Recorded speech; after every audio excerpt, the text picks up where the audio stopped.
everybody, this is a live severe weather update with a storm chase mode potential activation happening the day before Thanksgiving. Looks like next week, Wednesday, could be a storm chase across Dixie Alley. The European model is showing prime conditions for tornadoes across Mississippi, Alabama, maybe as far north as Tennessee and southern Kentucky. And the GFS is showing a more progressive system. Many meteorologists have called that a progressiveness bias. So basically the GFS, too fast, too weak for the upper level system, and kind of basically shearing it out and ejecting that storm system off the mid-Atlantic seaboard over the top of that powerful subtropical ridge that has been dominating the southeastern U.S. But it looks like it's going to be a slower, deeper, stronger storm system reaching maturity as it ejects across the southern plains, probably getting a neutral tilt and a negative tilt, almost like a bowling ball of a vortex at the upper levels. And if you believe the European or the trends in the GFS slowing down, taking a deeper system, and there's likely going to be a widespread low-level jet. First of all, on Tuesday evening across portions of the southeastern Great Plains, probably like a Texarkana area, southeastern Oklahoma, and that'll be Tuesday evening. And then on Wednesday, more of a longer duration severe weather event across Dixie Alley, probably beginning earlier on Wednesday, maybe around midday Wednesday, maybe even a morning type of an event. And it looks like that day on Wednesday would be more of a Mississippi, Alabama, Tennessee type of an event. And the European has most of the 60s dew points south of the Tennessee border, kind of hanging down into Mississippi and Alabama.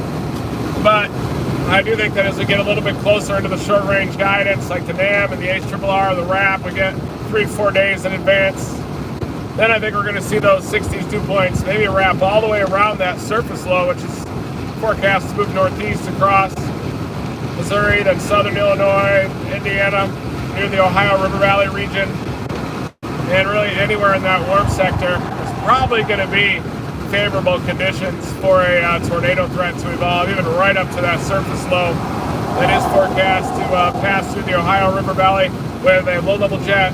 Strongly sheared warm sector with this system. Looks like Dixie Alley is about to come alive. So right now I'm heading eastbound on I-40, and definitely going to activate chase mode if the wind is even remotely accurate. And if you believe the GFS with that more progressive solution, then we could be talking about a Carolina Piedmont event on Wednesday. I really think this is going to be a slower event. Multiple days severe weather.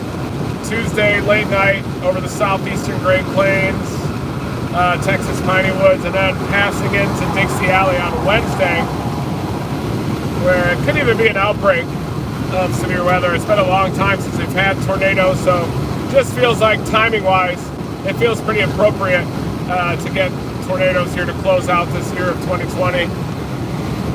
After such a very active hurricane season, a record-breaking hurricane season, I think that we're about due to get some tornadoes out here.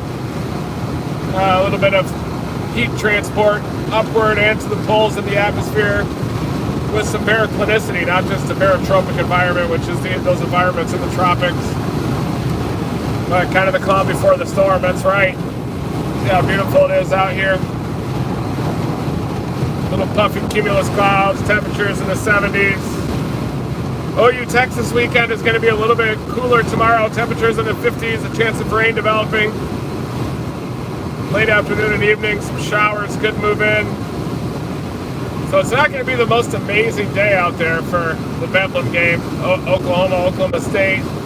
That's happening on Saturday for Bedlam. We're just talking about the weather on the Sports Animal. And it's not going to be the greatest weather, but honestly, it's going to be better for football than it's been these last few days in the Southern Plains. With these last few days in the Southern Plains being really windy, even some high wildfire potential. We covered that wildfire out near Newcastle the other day. Showed some extreme fire behavior. I'm going to post a video to that wildfire intercepts coming up here, but we were able to collect some subsonic data underneath the smoke plume, showing some gravity waves as the heat source is causing that plume to oscillate up and down over a stable layer. large stable layer throughout a deep layer of the atmosphere. But I'm about to head back into the Ozarks. I'm thinking about moving back to Oklahoma, guys. I've been there for a long time. I was there for 17 years and lived on the road for a while. Lived in Colorado the last 3 years or so. So I'm thinking about moving back to Oklahoma. Did 17 years of college there at the University of Oklahoma. I feel like I became a man in Oklahoma, so I'm going to go back to the state that feels like home. And hopefully in time for next spring. Yeah, I did 17 years continuous enrollment at the University of Oklahoma, 1998 to 2015. That might be a record, actually. Pretty sure that's a record. Most of the people just mock me for going to school that long, but I wouldn't change anything. It's the best years of my life. A wise person once told me to be patient when you're going through school, because once you're done with college, you're always going to want to go back.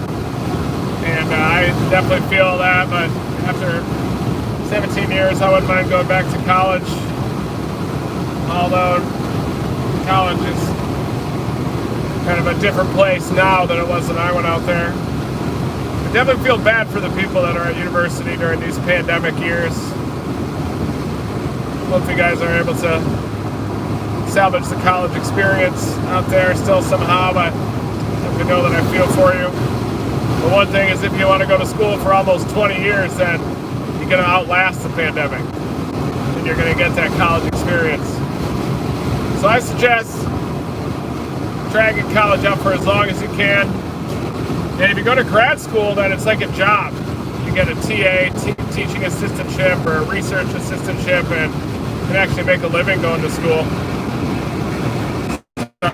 Side projects. I was doing storm chasing, launching my storm chasing company while going to grad school and doing a research assistantship. So I took a lot of heat for doing that, kind of trying to do a lot of things at the same time, but honestly, I think it was the right decision to kind of use the grad stipend to make ends meet and be able to pursue my true passion of storm chasing at the same time while studying meteorology. My plan here before the end of the month is to launch the storm chasing school, and I'm going to be doing some live modules on social media initially through the winter season. We're going to do some basic meteorology, and I'll present to everybody the roadmap to becoming a professional storm chaser.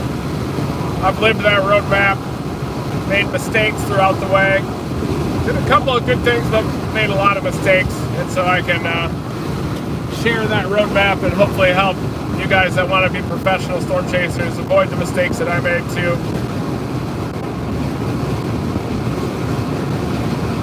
And that's a good start as a storm spotter. It's a great way to learn storm structure, to see. But now with YouTube and social media, anybody can access storm chaser content. So even if you're very young, you can start mastering storm structure and forecasting and learning meteorology and taking forecasting modules. So much material available online and on our social media platforms to teach ourselves meteorology and storm chasing now. Most of what I do with storm chasing and even forecasting was self-taught.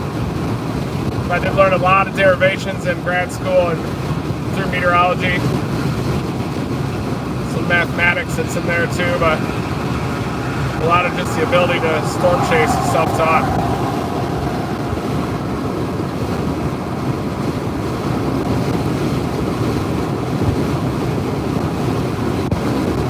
Forecast models are evolving so quickly that sometimes what you learn in school can already be outdated by the time you're learning it. You gotta learn the forecast model biases, and a lot of times the only way to learn those biases is to live and die by the models, be obsessed with them, check them run to run, see which ones you depend on, and kind of develop your own forecasting techniques too.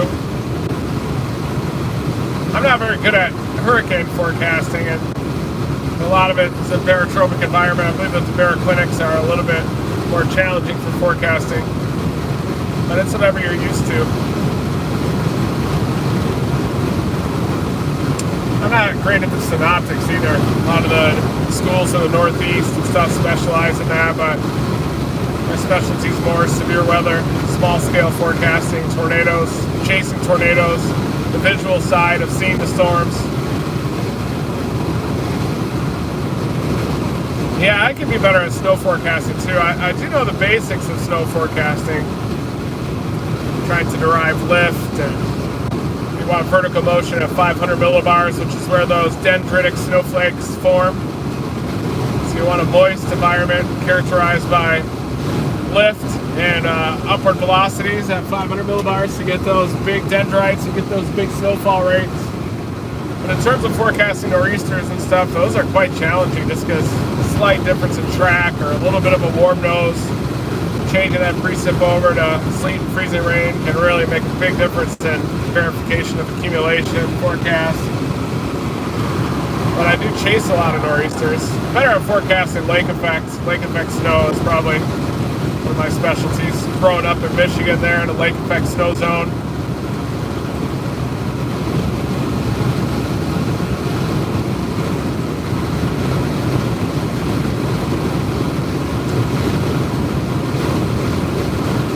Yeah, and who knows, 10 years from now, 20 years from now, you know, who knows what models are going to be available. They're probably going to have new names, new skill, maybe too much level of detail. Who knows, maybe the next generation of models could even start working to remove humans from the forecast process, moving human emotion from it, and human opinion probably couldn't happen soon enough with meteorology.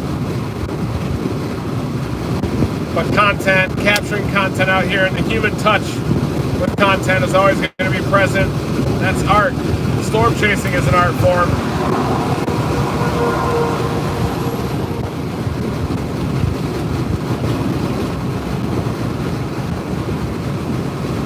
Yeah, no reason to be scared of tornadoes. If you understand them and see which way they're moving, then there's definitely no reason to be afraid of them.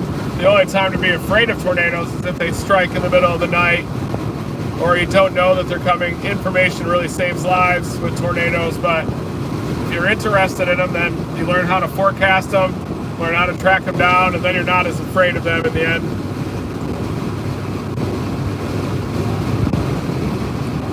I used to be scared to death of even thunder and lightning when I was really little. Growing up in Michigan, but I think there's a fine line between fear and curiosity too. So I became obsessed with studying meteorology and storm chasing ever since then.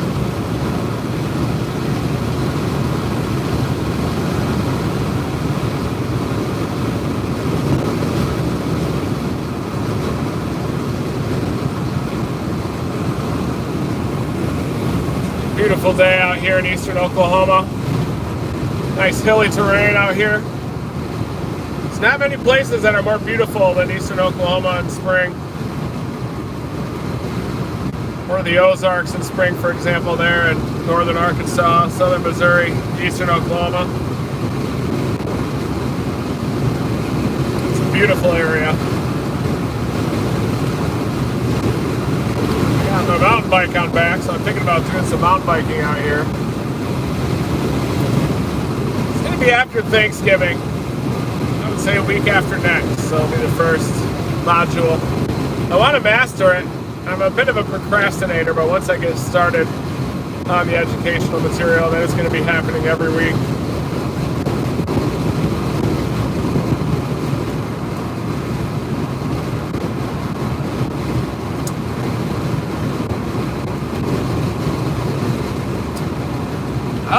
I started right out of the gate. So my freshman year, I came down and saw my first tornadoes down there.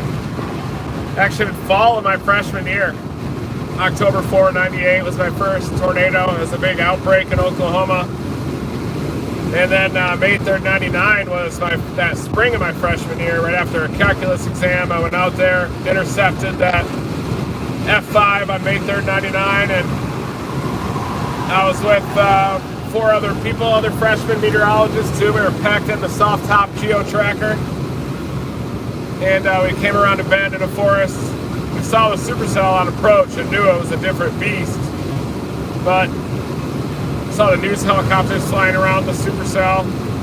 It ended up firing way to the east of where it was supposed to. It was supposed to develop down near the Childress area along the dry line but the May 3rd 99 main supercell actually formed on a horizontal convective roll, and it was way east of the dry line. Ended up happening a lot further east, so it ended up firing out in southwest Oklahoma, and we were chasing that supercell. Saw a couple tornadoes before, and then we were chasing the F5, came through a grove of trees, looked to the west, and then saw the tornado coming right at us.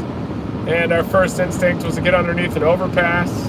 You're not supposed to do that anymore, but we all abandoned the geo-tracker, ran on foot to the overpass. There was a family flipping out underneath it. You could hear them screaming and everything, but the tornado was approaching, and I remember not being afraid at all watching this F5 come at us. It bent all the trees horizontally, started getting sprayed by wind and rain, dirt, slid down the overpass, and then the tornado turned just a little to the north, missed our overpass, crossed the road just to the north of us, Highway 37 there, Bridge Creek, Moore, Newcastle area, and got sprayed by mud.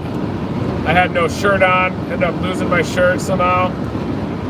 I hadn't had a shower in like 2 months leading up to this event, but man, was it. And then we went through more, so we ran on foot after the tornado, got back in the geo-tracker, and right behind the tornado we came in through more. There were horses that were walking on the road, debris coming out of the sky.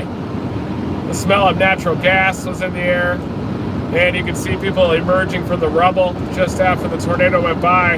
And that was my first real experience with the dark side that these tornadoes leave behind, and witnessing the damage and loss of life for property firsthand that they leave behind. Yeah, there are natural gas leaks. It smelled kind of like an onion almost in the air. Rotten eggs. You smell that a lot in these damaged paths after the tornadoes move by. You smell that. The smell of natural gas, gas leaks, flammable gas in the air. You're always worried there's going to be a big explosion, but I think the natural gas is too diluted by that time, usually. But then, right after that, I went to a news station and dropped off my video of it. And by the time I got back to my dorm room, there were no cell phones back in the late 90s. And by the time I got back to my dorm room there in Norman, I had about 35 voice messages from Real TV, from the Lisa Gibbons show out of Los Angeles. Everybody wanted to license a video. They were like, yeah, we'll give you $100 for it. And I was like, hell yes. And then I realized, looking back at the time, that I probably could have sold it for a few $1,000. A Real TV came to my dorm room. The Lisa Gibbons show flew me out to Los Angeles. That was the first time I had been out there. And then they actually sent me out to chase Hurricane Floyd the next year. So they thought I was this like longtime storm chaser, but I was really 19 years old, and Hurricane Floyd popped up. It was supposed to be this major hurricane hitting the southeast. Lisa Gibbons called my dorm and was like, hey, you want to go chase it? So I called my buddy, Rick, my roommate, said, yeah, let's go chase this.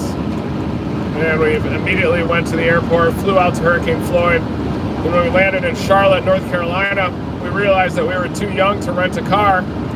So we had to take a taxi from Charlotte all the way to Wilmington to the coastline to intercept Hurricane Floyd. And we were about to check into a hotel there in Wilmington, and we met a guy named Ernest who lived in a mobile home right on the beach in Cape Fear. And he was checking his family into the hotel there in Wilmington. And he said, hey, you guys can ride it out at my mobile home. It's a mandatory evacuated area. You can watch the home. You can do it at your own risk, and I'll come back and pick you up the next day. So we went out there, no phone, no car, and rode out Hurricane Floyd in a mobile home with the windows blowing out, the whole mobile home shaking back and forth, surrounded by water. And power went out. We put up mattresses up against the side of the mobile home. But that was my first hurricane chasing experience.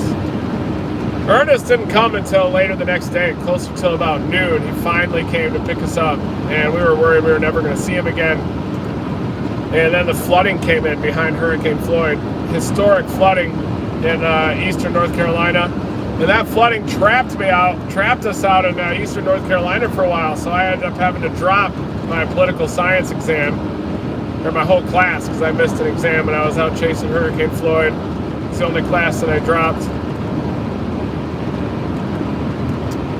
and then retook the exam, or retook the class like the summer after my senior year. Least favorite class. Yeah, social studies, those types of classes, not a fan. There's no tornado watch, of course, for the area that I'm in. I'm just passing through the area. I am at Dixie Alley right now, though, so I'm in position for the Dixie Alley storm chase that I expect to happen either Tuesday night and Wednesday, maybe Wednesday, depending on what model you believe. I'm going to be doing live streams of that tornado setup and that storm chase leading up.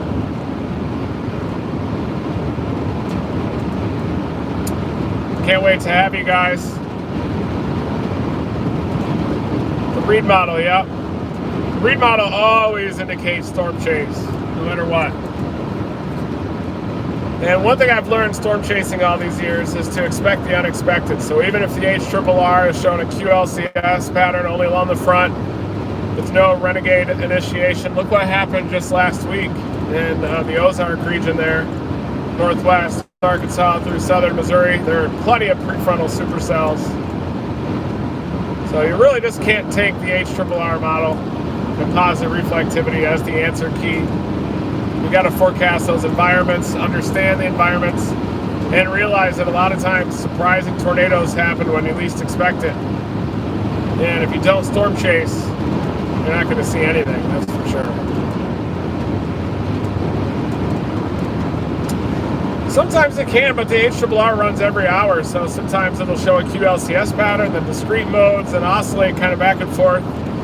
Trends can help, but a lot of times I will use the RAP model trends more as a useful tool to predict environment. I will look at the HRRR just to see what it has for initiation and storm mode and even environment. Also use it for forecast soundings and whatnot.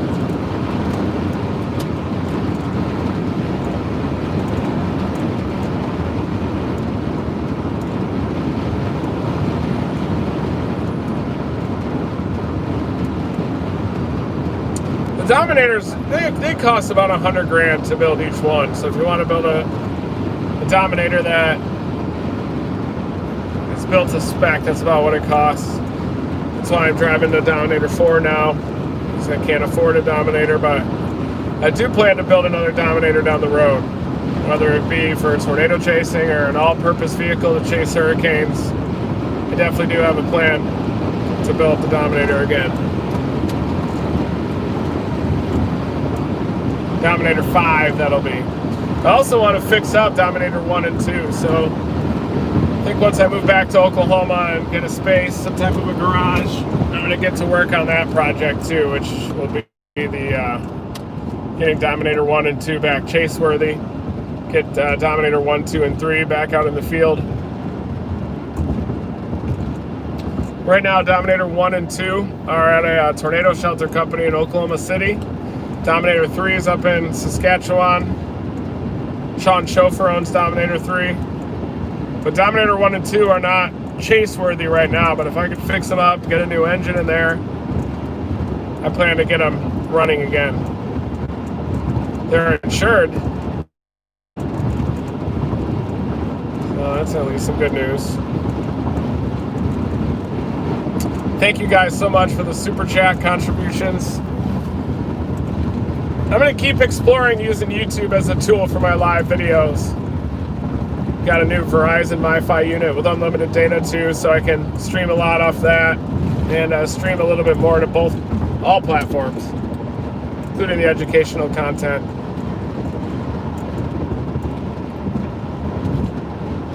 Wow, thank you guys so much for this.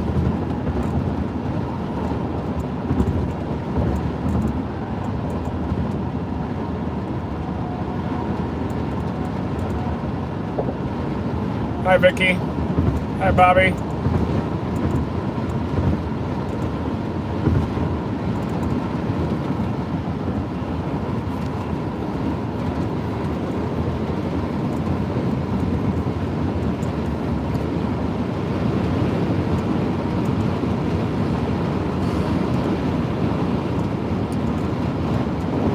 yeah, I think my plan moving forward is to do more of the educational material during the winter. In between seasons, it's after hurricane season, before tornadoes. Kind of a good time period to do the educational content. Head to my mom's place, sit on my mom's couch. It's easier to focus there as well.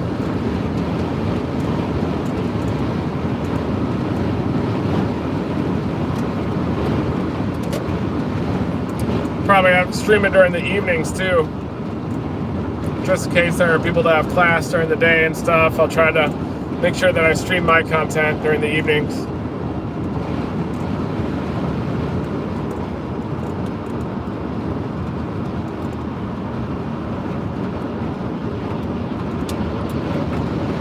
But again, for those just joining us, we're watching a storm system that's going to come in Tuesday night into Wednesday. Southeastern Great Plains. Looks like a nighttime event. Probably like Texarkana area, maybe down Piney Woods of Texas, Louisiana, and then eventually shifting toward Mississippi and Alabama on Wednesday. But it's still so far out that the models could change, and this event could still completely fall apart. That's how we just got to keep watching it. And really just be in the area. I'm down here in Dixie Alley waiting for this system. Show you guys this beautiful eastern Oklahoma terrain one more time. I'm also going to be posting a video on the Newcastle, Oklahoma wildfire intercept from a few days ago. We laid out a surgeonator array, a network of surgeonators, to try to see what kind of gravity wave or infrasound wave action we can measure around those wildfires. It was contained right away, even though it did burn into the night. It was contained. It was almost contained during the day a few times. The wind kept shifting a bit.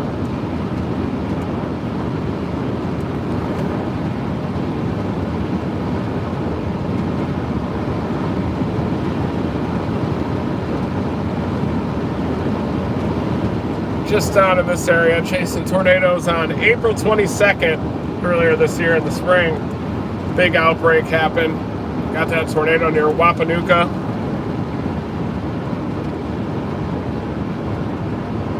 Oh yeah, I'm going to be chasing blizzards this winter and severe weather. The whole gamut.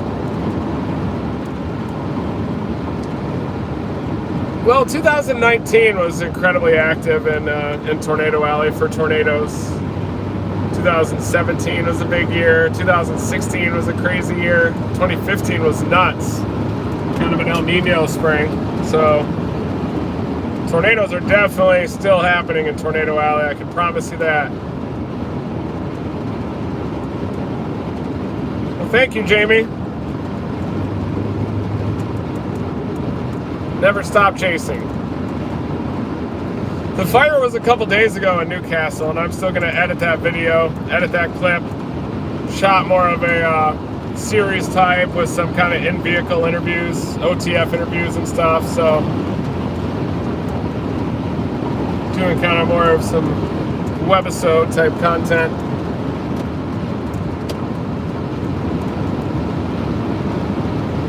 I do drive a lot. That's one thing about storm chasing, is it is a lot of driving. But you get used to being on the road, and then eventually when I'm at home and stuff, I get anxiety when I'm not driving. So my comfort zone is in driving. And now I'm approaching the Arkansas border, beautiful Oklahoma-Arkansas border region. Area that is definitely very familiar with severe weather.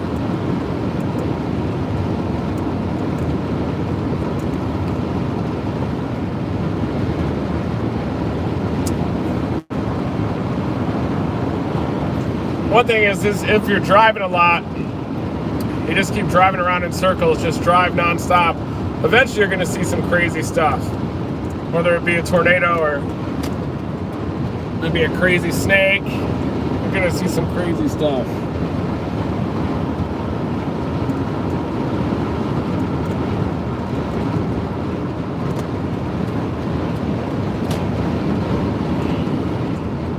And if you like science and like nature, then you always want to keep your eyes open to see those crazy things. Beautiful wildlife, beautiful blue sky above, weather, supercell storms. You always got to keep your eyes peeled. That's the key.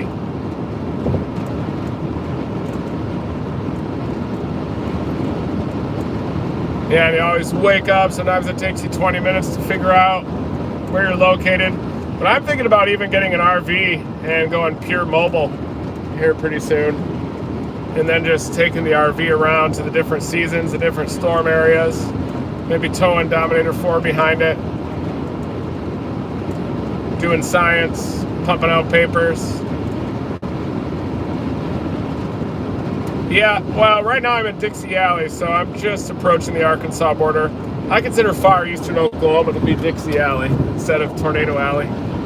Kind of in the transition zone between Tornado Alley and Dixie. Maybe that's what we'll go over in the first class, with the different storm chasing regions and the different photographs in each one.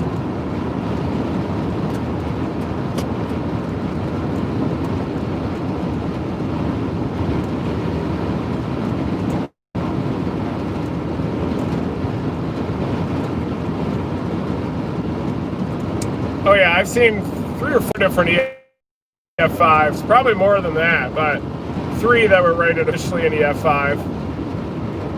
F5 was May 3rd, 99, was an F5. Then I also saw one on April 27, 2011 in Philadelphia, Mississippi. That was an EF5 on the super outbreak. That actually dug a trench in the ground 2 feet deep, 200 yards wide. And that dug a trench in the ground. So Dr. Fujita theorized that tornadoes could be strong enough to do that. And well after he passed, you had that Philadelphia, Mississippi tornado that dug a trench in the ground and proved that theory correct. That's Dr. Fujita. He figured out a lot of things that we're just kind of verifying now, showing how ahead of the game he really was. Then I saw another EF5 on May 24, 2011, just northwest of Oklahoma City, in Oklahoma, and that was a big outbreak there in Oklahoma. There was a lot of major strong tornadoes, EF3s, EF4s that day.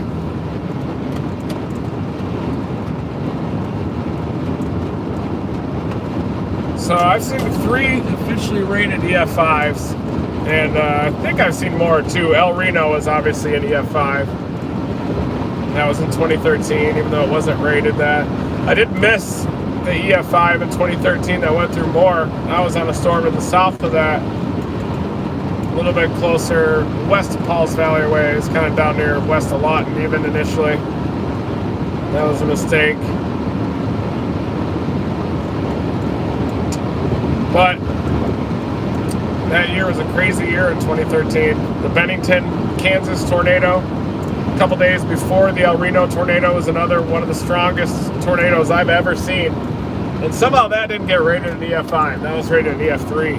So just goes to show you the nature of things out there. The rating of tornadoes isn't always indicative of their true intensity. A lot of it is really the only way that you can rate a tornado is based on damage and in hindsight. And that kind of opens the door for some politics. And the fact of how sturdy those structures are, which means that neighborhoods with better developed, better built homes, more homes will get more federal funding than those that maybe if just a mobile home park is impacted. And I feel like that can influence the ratings when you factor in the engineering of structures and that. But there's just no way of measuring the wind speed inside tornadoes as they're happening. So the only way to do it is based on damage after the fact. It's the only way to rate a tornado. Yeah, I'm going to do a lot more production value. I'm going to eventually hire my own production team, and we're going to go out here and just churn out episode after episode of tornado content, hurricanes, starting with the educational content this winter. A lot of live stream Q&As like this.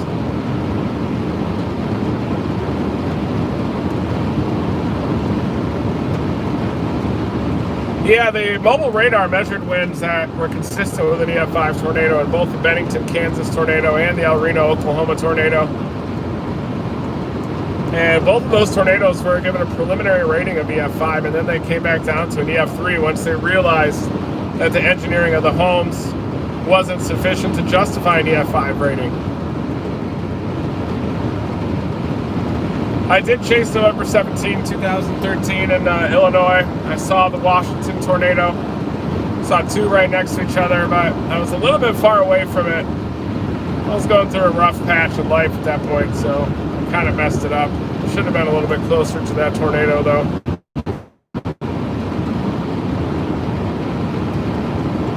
Thank you guys for the super chat contributions, making live content like this possible. Live storm chasing, live briefings, storm chasing school content.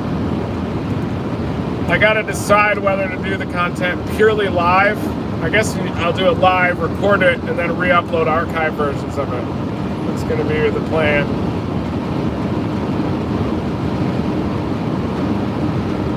Funded with the help of Patreon as well. Yeah, I like this hat too. This is the Payne Valley hat. Paynes Valley. It's a Tiger Woods golf course up there in the Ozarks that had that tornado warning that went right overhead. That night we were chasing out there in the Ozarks, and I was right in position for that storm. I thought I was going to have a tornado on the ground when it came out of the hills. I could see the stars all around the backside of the supercell. Perfectly compact mesocyclone. And I could actually see the rotation in it just to the east. I could see little rain curtains, little rain blobs wrapping around the mesocyclone. I could see inflow bands feeding into it. No doubt it had incredible structure, and if I was on that during the daylight hours, it would have been a viral, crazy video. And it should have been a tornado on the ground. I think it did have one on the ground closer to the Arkansas border, Arkansas-Missouri border, to the southwest. Whoa! Southwest of Branson. Hit a piece of rubber back there. Ejected from this truck. The key when you're driving is to always have your head on a swivel. Use the mirrors, manually check blind spots or all the vehicles are around you. Defensive driving. Drive slow. Don't let any tailgaters cause you to change your game. If you're a storm chaser, you're probably going to drive over 1 million miles in your career. And if you don't drive defensively and drive safely, then you're not going to be around for your career, and you're going to endanger the lives of others. You're not going to see any storms. That's why you got to drive defensively. It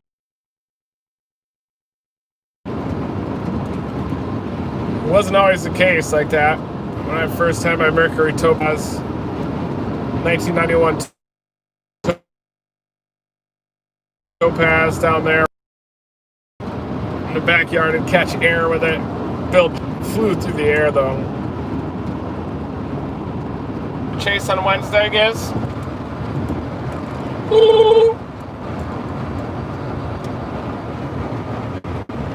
That's a good word, Gizmo.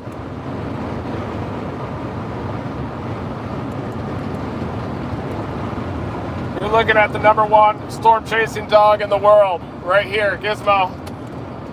Seen almost 200 tornadoes, more than that probably if we even kept count. Cat 5, hurricane, blizzards, wildfires. Gizmo's chased it all, dominated it. There she is. And she produced a giant stool this morning too. It's always a great way to start the day. When Gizmo produces a stool, you know it's going to be a good day, good clean start to the day.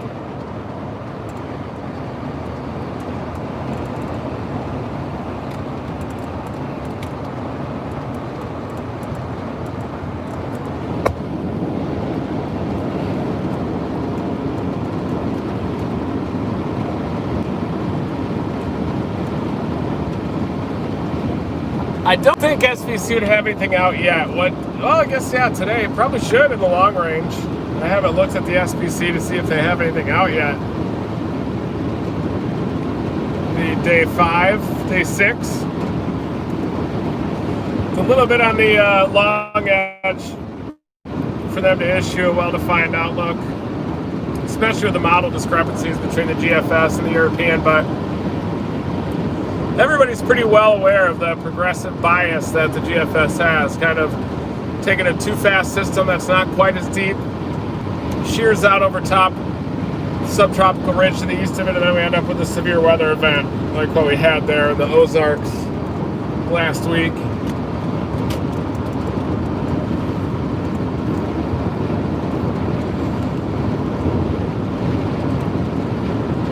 I'm headed into Dixie Alley just to position for the next chase mode, which is going to be Tuesday night into Wednesday.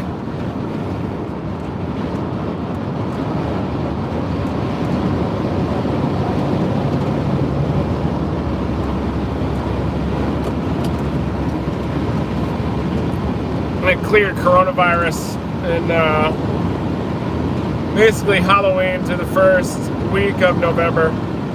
I had a really mild case of the coronavirus, so I am immune. Super immunity. But I'm taking the opportunity to see my mom and see my family and chasing Dixie Alley. I was fine the whole time. It was really mild for me. Didn't even have a fever.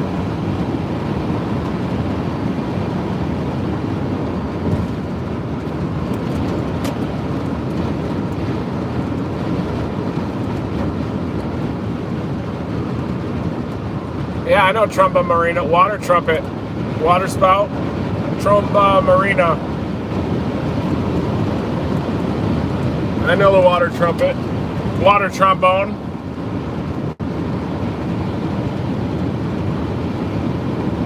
Tromba Marina.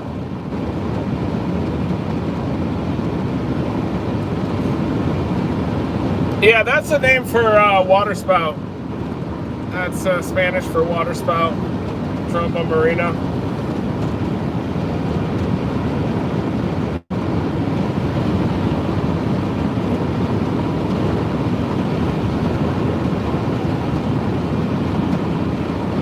Yeah, I'm totally immune now.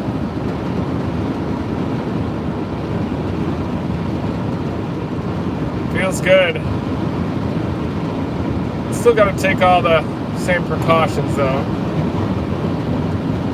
But I get to see my mom for the first time this entire pandemic. It's a good feeling.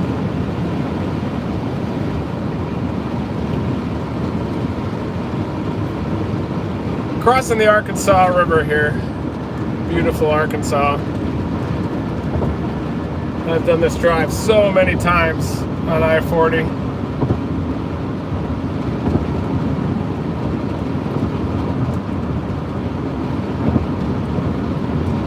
No, I'm still in Oklahoma. Sequoia County.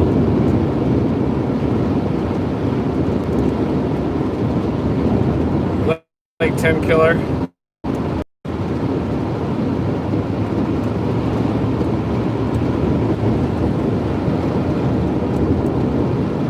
Yeah, I'm passing exit 291. This area is beautiful in the spring when you see the buds start to come out, the dogwoods, all the new blossoms and everything. It's my favorite time of year. So my plan also when I'm heading out to my mom's place is to finish writing the rocket launch paper from the Linwood, Kansas tornado in 2019. Hoping to knock that thing out once and for all.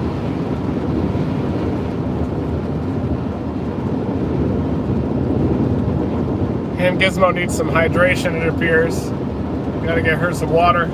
So, thank you guys for joining me this morning for this little chat. We do have some more storm chasing coming up. That's gonna be the Tuesday night into Wednesday event. Southeastern Great Plains, Dixie Alley, missing Wednesday.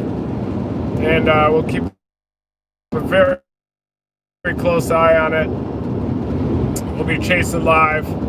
Weather briefings leading up.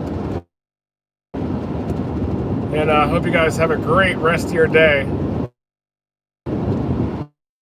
But storm chasing school is about to start before the end.